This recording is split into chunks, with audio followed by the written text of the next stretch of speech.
Hey everyone, this is Byron from Vance Hines, back again for another episode in the Make It Yours series here on Workshop Wednesday. And as you can see, we're in our all-new studio.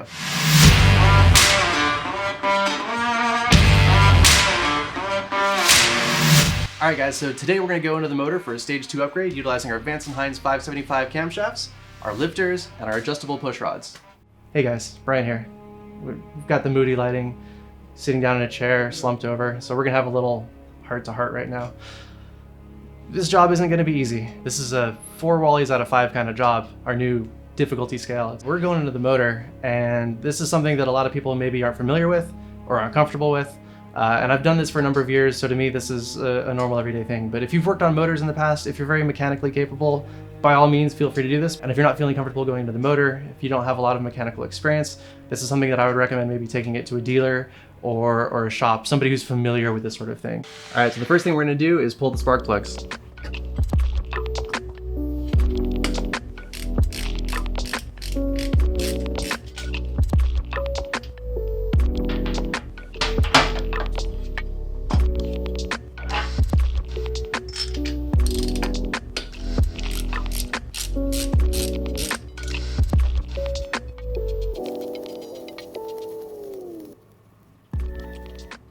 All right, so now we'll take the lift, we'll go ahead and put it under the rear portion of the frame, and we'll get the rear wheel up in the air.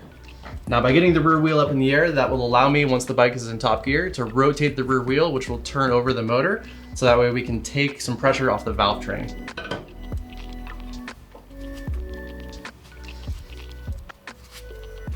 All right, so now everything's up, we can rotate the rear wheel, which will turn over the motor, so you can hear the compression.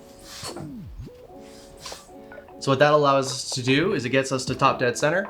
We can then take pressure off of the valve train, allowing us to go ahead and take a big set of bolt cutters. We'll cut these push rods out. So now that we've got the rear wheel up, first thing we're gonna do is pull the push rod clips. So there's a special tool for this. I like to just use a flathead screwdriver. Go ahead and get it in there and then just rotate it outward. Get it in and rotate. All right, so now we'll take a rubber band and we will wrap it around the push rod tube.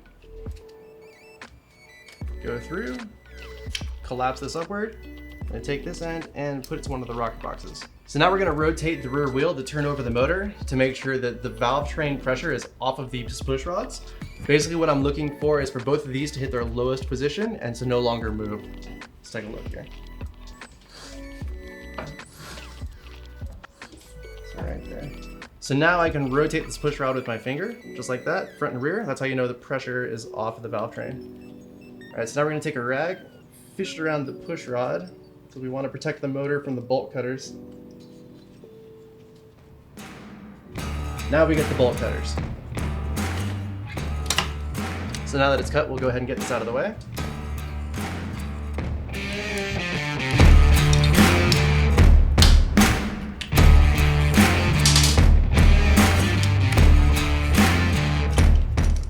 All right, so now that these are out, we'll go ahead and do the same thing with the front cylinder.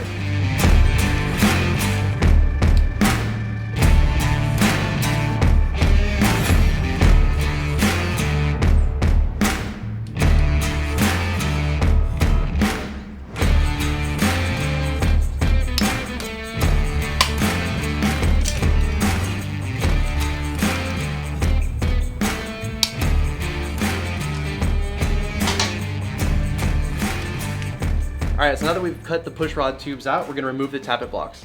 Now, technically there is a specialty tool. It looks like a little U with a couple magnets and it keeps the lifters from falling into the cam chest. However, you know, a couple gaskets is cheaper than a specialty tool, so we're just gonna go ahead and remove the tappet blocks.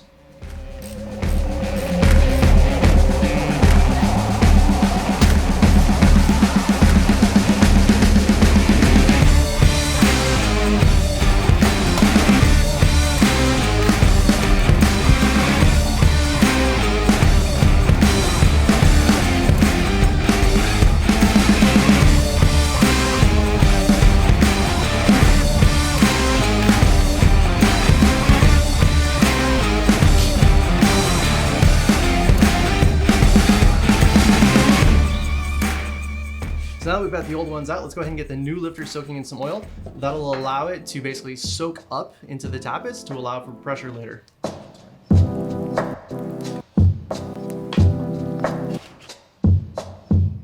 right, so now we're gonna go ahead and pull the cam cover. Make sure to have a drain pan underneath because there will be oil in here that comes out.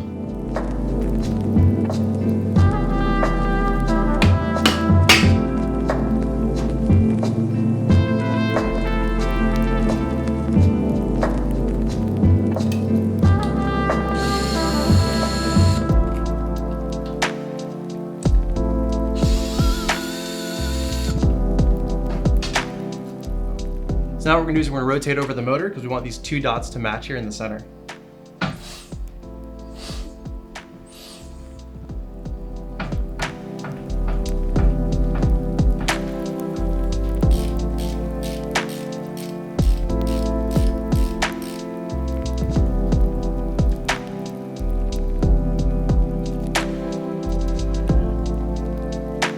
All right, so now what I'll do is I will pinch the chain to the gears and pull them off. That way everything stays in line. I'm not gonna lose my timing here. Take the whole assembly and just set it down with the rest of my parts. All right, so now we're gonna go ahead and start removing all of these bolts to get the cam plate out.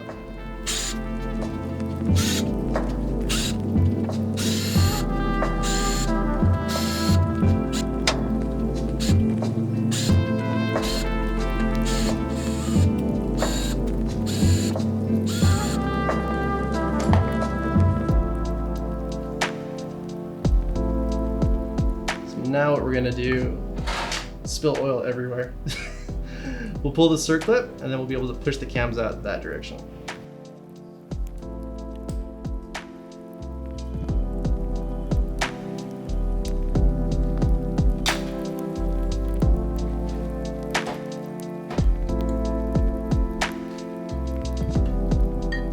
All right, so here are the cams. You'll notice that these two are in line with each other. That is your timing.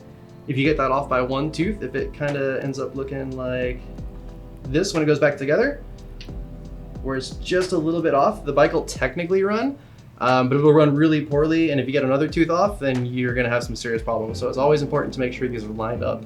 All right, so let's go ahead and use our new 575 cams, get them unboxed, and we'll get them into the timing chain. So we're gonna reuse this chain. So what we'll wanna do is kind of get the old cams out of here.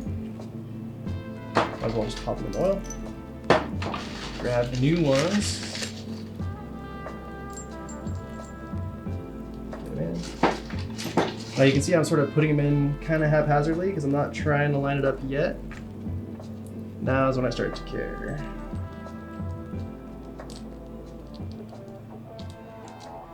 So as you can see, I got really lucky. I'm spot on. So we not only have the timing marks here, but we have them down there to make sure it's nice and simple. And at this point, we'll go ahead and put them back into the cam plate.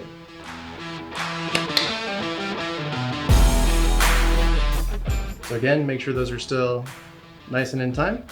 Go ahead and grab our washers from earlier. Make sure you don't swap them. If you do, this one's a bit thicker than that one, so the circlip won't go on.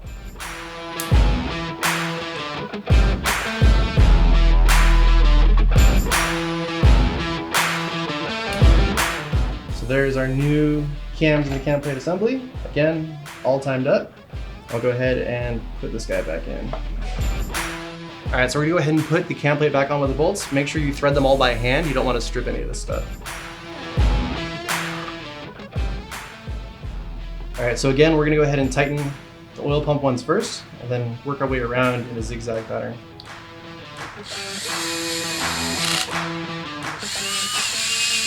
Now I have this on very light torque, so that way I can go back and actually torque it here in a second. All right guys, so I've mentioned it before in past Workshop Wednesdays. If you don't have a factory service manual, get one. It's gonna save you a lot of hassle. It gives me the torque specs for everything that's going back together. Taking it apart, you won't necessarily need it unless you don't know how to take it apart, in which case this will tell you. But putting it back together, this is an invaluable tool.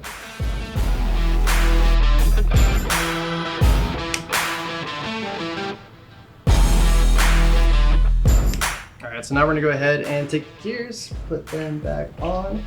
Now some of this may have shifted, so you might need to try to line it back up again, but it should be pretty close. Or it could be spot on. Then again, go ahead and do this by hand.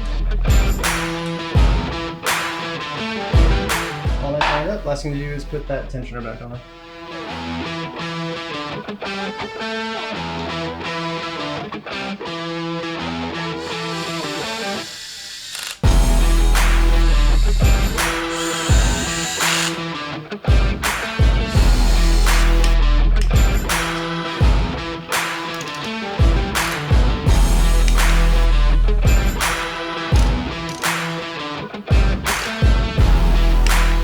All right guys, so we got the cam cover back on. We went ahead and torqued everything per factory specifications, and we're all set to start putting the lifters in and then the push rods.